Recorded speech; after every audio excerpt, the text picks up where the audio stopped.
Welcome to smart study. আমি আজকে আবারও তোমাদের জন্য একটা নতুন ভিডিও নিয়ে উপস্থিত হলাম। আর এই ভিডিওটা তোমাদের আপার প্রাইমারি টেটের উপর। তো এখানে আপার প্রাইমারি টেটের আমি সিলেবাস নিয়ে আলোচনা করব। তোমরা সবাই জানো যে বোর্ড জানিয়ে দিয়েছে যে মার্চের মধ্যেই তারা এক্সাম কন্ডাক্ট করানোর ব্যাপার আছে তাদের। তো এরকম একটা সিদ্ধান্ত নিয়েছে। তো এটা হতে পারে যে হয়তো ওই মার্চের মধ্যে এক্সাম না হোক, তোমাদের তো ফর্ম ফিল আপ করাবে হয় তারা, তো ওটা নিশ্চিন্ত। কিন্তু হয়তো তোমরা এটাও ভাবছো যে গ্রুপ সি গ্রুপ ডি সেটা পিছিয়ে গেল, সেটা আলাদা ব্যাপার। কিন্তু এমন না যে group C group D exam হবে না। আমি তোমাদের আগেও বলেছি এক্সাম তারা নেবেই, কারণ কোর্টের অর্ডার আছে এখানে, গভর্নমেন্ট এই এক্সাম কন্ডাক্ট করাতে বাধ্য। তো তোমরা এরকম ভাবো না যে যখন নোটিফিকেশন হবে তখন পড়বো, এরকম না। তোমরা আগে থেকেই প্রিপেয়ার হয়ে যাও। তো তার আগে কি হবে, তোমরা যেটাই পড়ো না কেন আগে সিলেবাস সম্পর্কে ধারণা রাখতে হবে তোমাদেরকে। আমি group C group D syllabus দিয়ে দিয়েছি, তোমরা দেখে নিতে পারো। তো এর পরে তোমাদের এই ডাব্লিউবি আপার প্রাইমারি যে টেটের যে সিলেবাস এক্সাম প্যাটার্ন, সেটা আমি তোমাদের সঙ্গে একটু আলোচনা করবো আজকে। তো এখানে প্রথমে কোন কোন বিষয় থাকছে সেটা দেখে নাও। বিষয় থাকবে তোমাদের টোটাল 4টে বিষয়। 1 নম্বরে চাইল্ড ডেভেলপমেন্ট এবং পেডাগজি, এটা বলেছে আবশ্যিক। আবশ্যিক মানে এটা সবার জন্য। তারপরে ভাষা 1। ভাষা 1 বলতে এখানে বাংলাকেই বোঝানো হয়। আমাদের যেহেতু মাতৃভাষা বাংলা, সবার প্রথম ভাষা আমাদের বাংলাই হবে। তো এখানে ভাষা 1 বাংলা, এটা আবশ্যিক। ভাষা 2 সেকেন্ড ল্যাঙ্গুয়েজ। অনেকেরই হিন্দি থাকে, যেহেতু আমরা ওয়েস্ট বেঙ্গল, তো বেশিরভাগ স্টুডেন্টের ক্ষেত্রেই যারা আমরা হয়তো তোমাদের গভর্নমেন্ট বোর্ডে স্কুল বোর্ডে পড়ছি, তো সবার সেকেন্ড ল্যাঙ্গুয়েজ ইংরেজি হয়। কিছু কিছু যে প্রাইভেট বোর্ডগুলো থাকছে সেগুলোর ভাষা হিন্দি করে তারা, কিন্তু সেকেন্ড ল্যাঙ্গুয়েজ হিসেবে ইংলিশটা হচ্ছে আবশ্যিক, এটাও তোমাদের পড়তে হবে।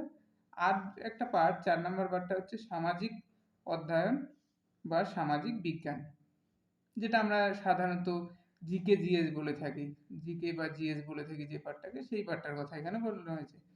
অথবা এখানে বলেছে অথবা গণিত এবং বিজ্ঞান, মানে ম্যাথ আর সায়েন্সের কথা বলা হয়েছে। যে আর একটা পার্ট থেকে, একটা ধরো আর্টস গ্রুপ, তাদের জন্য এটা জিকে জিএস যেটাকে বলছে সামাজিক অধ্যয়ন ও সামাজিক বিজ্ঞান। আর সায়েন্সের যারা থাকছে তাদের জন্য গণিত আর বিজ্ঞান যে পার্টগুলো থাকছে তাদের, যে সায়েন্সের জন্য কি হচ্ছে গণিত, বিজ্ঞানের পার্টে কি life science, physical science, physics, chemistry, math, যে পার্টটাকে বলা হয়েছে এই পার্টটা। দেখো এখানে তোমাদের নাম্বার ডিভিশনও বলে দেওয়া হয়েছে।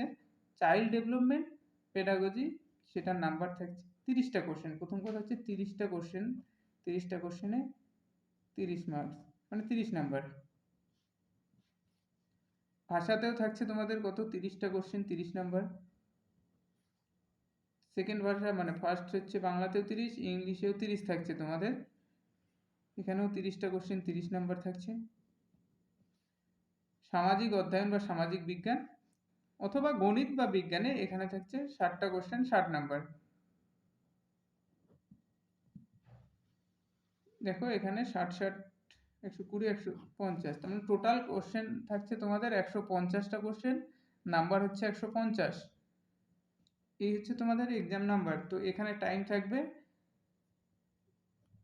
2 ঘন্টা 30 মিনিট, মানে 2.5 ঘন্টা তোমাদের টাইম থাকবে যে এক্সাম টাইম। তো এই টাইমটার মধ্যেই তোমাদের এটা কমপ্লিট করতে হবে, এই সিলেবাস এটাই বলা আছে এখানে। তো তোমাদেরকে এটা আগে প্রথম মাথায় রাখতে হবে যে চাইল্ড ডেভেলপমেন্টের কোন কোন পার্টগুলো পড়বে, এখানে দেওয়া আছে বিস্তারিত। পরবর্তীতে যখন ক্লাস করাবো তোমাদেরকে সেটা বলে দেবো। বাংলা ভাষায় বলতে বাংলার কোন পার্টগুলো থাকবে, ইংরেজি ভাষার ক্ষেত্রে কোন কোন পার্ট। অ্যাকচুয়ালি ইংরেজি ভাষার ক্ষেত্রে হয়তো ছোট একটা প্যারাগ্রাফ থাকবে, 4-5 নাম্বারের থাকে, ওখান থেকে তোমাকে অ্যান্সার করতে হয়, আর গ্রামারের পার্টটা থাকে। সামাজিক বিজ্ঞানের ক্ষেত্রে তোমরা বুঝতেই পারছো যে সামাজিক বিজ্ঞানের ক্ষেত্রে বা সামাজিক অধ্যয়ন যেটাকে বলছে, জিকে জিএস বলতে তোমার জিওগ্রাফি, হিস্ট্রি, পলিটি, ইকোনমিক্স সব পার্টেই এখানে থাকছে। আমি পরবর্তীতে তোমাদেরকে ভালো করে এটা বুঝিয়ে দেবো কোনটা বিষয়ের উপর কোন পার্টগুলো থাকবে বেশি।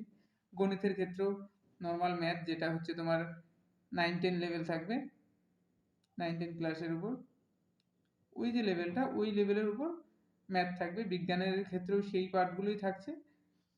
তো এই হচ্ছে ব্যাপার, এই হচ্ছে তোমাদের পুরোপুরি ওভারঅল সিলেবাস। তো তোমাকে এটাকে কাভার করার জন্য তোমাকে প্রতিনিয়ত পড়াশোনাটা করে যেতে হবে। এখানে দেখো আরেকটা জিনিস হচ্ছে যেটা বলেছি, গ্রুপ সি গ্রুপ ডি নেওয়ার কথা।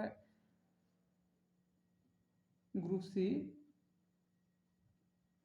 গ্রুপ সিডি যেটা হচ্ছে, গ্রুপ সিডি সিলেবাসটা মোটামুটি সেম, শুধু ওখানে চাইল্ড ডেভেলপমেন্টের পেডাগজির পার্টটা থাকছে না। ওখানে তুমি ভাষার একটা পার্ট পেয়ে যাচ্ছ, সামাজিক অধ্যয়ন বা সামাজিক বিজ্ঞান পেয়ে যাচ্ছ, যাদের ম্যাথ সায়েন্স আছে তাদের এই পার্টগুলো থাকছে। তো ওখানে ম্যাথ থাকবে। তো এখানে দেখো ওখানে আলাদা আলাদাভাবে দেওয়া আছে, জিকে পার্ট দেওয়া আছে, ম্যাথের একটা পার্ট আছে। এই যে পার্টগুলো আছে এগুলোর মধ্যে তোমাদের ইংলিশ আছে ওখানে। এই যে দেখো এখানেও দেখো তোমার মিল আছে, ইংলিশটা এখানেও পাচ্ছ, ওখানে গিয়েও ইংলিশ পাবে। এখানে শুধু ম্যাথটা আলাদা হয়ে যাচ্ছে, ম্যাথটা যারা হচ্ছে সায়েন্সের স্টুডেন্ট তাদের জন্য থেকে যাচ্ছে। আবার দেখো জিকে পার্টটা তোমরা সবাই পাচ্ছ, এখানেও জিকে পাচ্ছ, এই যে সামাজিক অধ্যয়ন ও সামাজিক বিজ্ঞান, ওখানেও গিয়েও জিকে পাচ্ছ। শুধু কিছু কিছু আলাদা হচ্ছে, ওই ইংলিশটা আলাদা হচ্ছে কারণ। আবার দেখো ওখানে আরেকটা ক্ষেত্রে গ্রুপ ডি এর ক্ষেত্রে ইংলিশ থাকছে, গ্রুপ সি এর ক্ষেত্রে ইংলিশ থাকছে না মনে হয়, বোধহয় আমি সঠিক বলতে পারছি না, আমার এই মুহূর্তে মনে পড়ছে না। যাই হোক এই জিনিসটা তোমরা দেখে নাও, যে এই যে গ্রুপ আমি ভিডিও করে দিয়েছি সেগুলো দেখে নাও ভালো করে। তো দেখো তোমাদেরকে প্রতিনিয়ত তোমাদের পড়াশোনাটা চালিয়ে যেতে হবে। যদি পড়াশোনা চালিয়ে না যাও, হঠাৎ করে তোমরা এক্সামের রুটিন পেলে, তখন কিন্তু তোমরা ঠিকমতো পড়াশোনা কমপ্লিট করতে পারবে না সিলেবাসটা। তার জন্য তোমাদের প্রতিনিয়ত একটা টাইম বের করে তোমরা ক্লাস করো। হয়তো অনলাইনে তোমরা কোনো স্যারের চ্যানেল থেকে করতে পারো, নিজে কোনো বই কিনে নিয়ে সেখান থেকে পড়ো। আর আমি তোমাদের গাইড করবো যেটা, তুমি বা তোমরা 9-10 এর যে সিলেবাসটা বা 9-10 এর যে বইগুলো আছে সেগুলো কালেক্ট করো, সেগুলো পড়া শুরু করো আস্তে আস্তে। দিয়ে তোমরা একটা পারলে পরবর্তীতে, এখন বলবো না গাইড বই কেনো, গাইড বই তোমরা এক্সামের 1 মাস বা 1.5 মাস আগে একটা গাইড বই কিনে নিয়ে তখন তোমরা কোশ্চেন অ্যান্সার সলভ করবে। এখন টেক্সট বেস অল্প অল্প করে পড়ে যাও। ঠিক আছে, ঠিক আছে, পড়ো ভালো করে। Thank you.